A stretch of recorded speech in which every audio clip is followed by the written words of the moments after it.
Hi, I'm Sarah with Milo. I'm an educational psychologist and a parent. And if you have kids, you have probably dealt with picky eating before, which is our user question and answer today. So there's been a lot of research and study recently about picky eating and trying to figure out how to navigate through it for families. And I have some good things for you to think about today. The first one is always to put the picky eating in context. So it's important to remember that it's normal for kids, especially toddlers, to be picky. They have different taste buds than we do in order to protect them from eating things that are poisonous. And they just experience things differently than we do.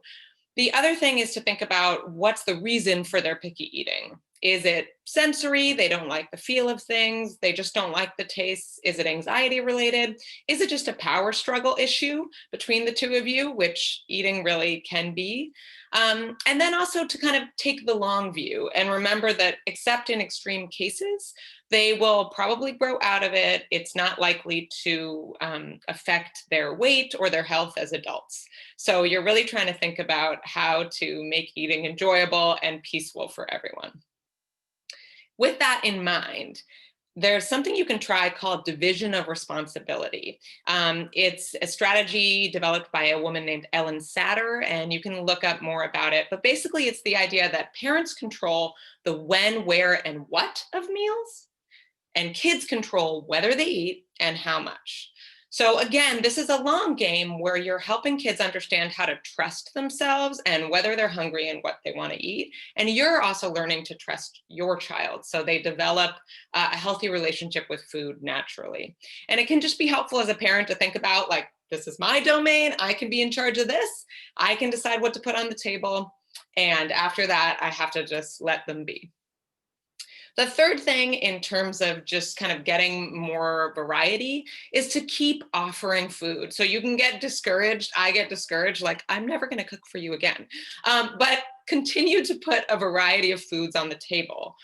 Always include some safe food. So the food you know they'll always eat, like if they love pasta, but you can include it in different ways, like you've tried pasta and chicken this week, right? You can also have a consistent place in the fridge or a snack drawer where there's things that you both agree on so that they kind of get that feeling of choice and independence to go select what they're going to eat, but you've controlled it to be things that are all acceptable to you. One way to think about this, like what's on the table, what's in the snack drawer, are yeses and maybes. That you're always including some things you know they'll eat, and you're putting some things out there every meal, every snack that they might try. Another way to get kids into eating more is to get them involved. So kids are more likely to eat food they've helped prepare, and they can do that in many ways. You can have them involved in the shopping, gardening, chopping, whatever you want to do. Younger kids can peel, take things out of the fridge.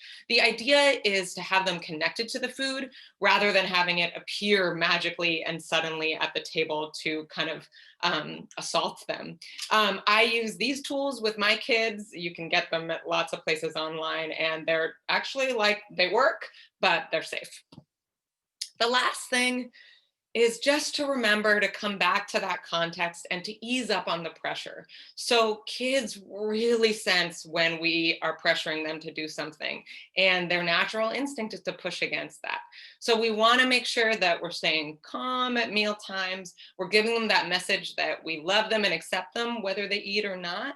And we're praising even little attempts that they make to try new things so that we reframe the picky eating as, brave trying whenever that happens, even in little ways.